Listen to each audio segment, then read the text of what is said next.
Hi guys, maayong hapon sa inyong tanan. Ako din ipakita sa inyo ang akong bag-o na pod nga hilig karon kay last time isa ako sa isa ka OFW, tapos gusto ko nga mag for good para makapag-asawa. So ayan, nahitabo na siya na nag-for good na ko sa Pilipinas. So tungod kay anad atong lawas og kanang trabaho, mangita gyud ta og masikay-sikay sa atong lawas. So karon kay kana ang naka-menu kung isa ka foreigner, lisod gyud yung maka-menu tag foreigner guys nga kanang dili siya sila ganahan mag-video. So pangitaan gyud ko niya way nga kanang malingaw ko aside from mag-unsay akong gusto, suportahan ko niya. So karon nakitaan man ako nga mura ganahan ko magtahi-tahi. So iya kong naka-decide siya nga palitan ko niya og makina para malingaw ko. So far naman nalingaw naman gyud og ayo. So karon kay nahutda naman kog tila nga tahiunon. So ang akong gibuhat, ang akong mga silina ako na lang gipang renovate. Renovate.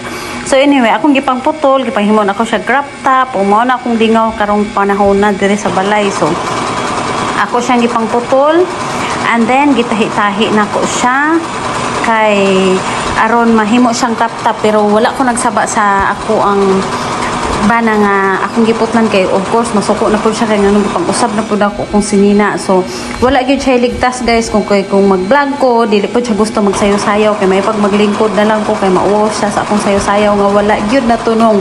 So karon na pod kinahutdan man kog tila kay wala man ko nangayo niya. So ang ako na pong sinina akong gikabuangan, ako na pod ning gipang putol-putol hantod na himong crop top ambot man tag dili ni siya masayo para okay. Kay so far naman ang akong gipang putol okay naman siya.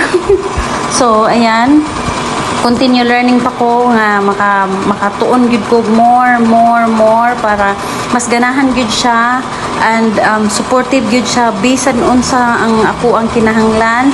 Then sa next vlog na ako na po dahil ipakita ang inyo ang how he provides me all the things that I need.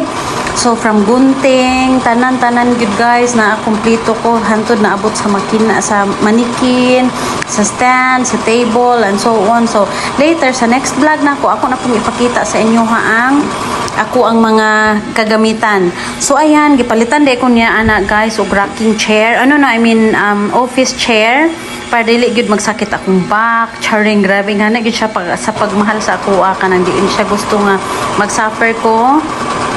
So ayan, hayahay ang buhay, nagtutuyok lang tayo diyan para malingaw gid tam. So mao gid ang akong kuan aside from kay nawala naman koy lain ang akong anak nga iro, nagkuan naman siya, natulog naman siya. So ako na lang diri sa balay, so